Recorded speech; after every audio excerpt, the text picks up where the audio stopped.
या बघून घ्या घर.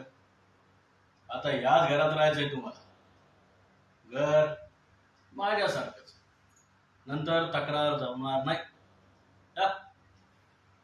नीट बघून घ्या. पटत असेल तरच ते पोचक खाली टाक, नाही तर तशाच बाहेर चला. हा काही राजाचा माल नाही. सखाराम बाइंडरचं घर. सखाराम बाइंडर तुमच्या आधीच्या मालकासारखं नाही. तो काय ना ते जरा वेगळंच समजून घ्यावं लागेल तुम्हाला. हा? ते तिकडे स्वयंपाकघर. जा चहा टाका मस्त फर्स्ट क्लास.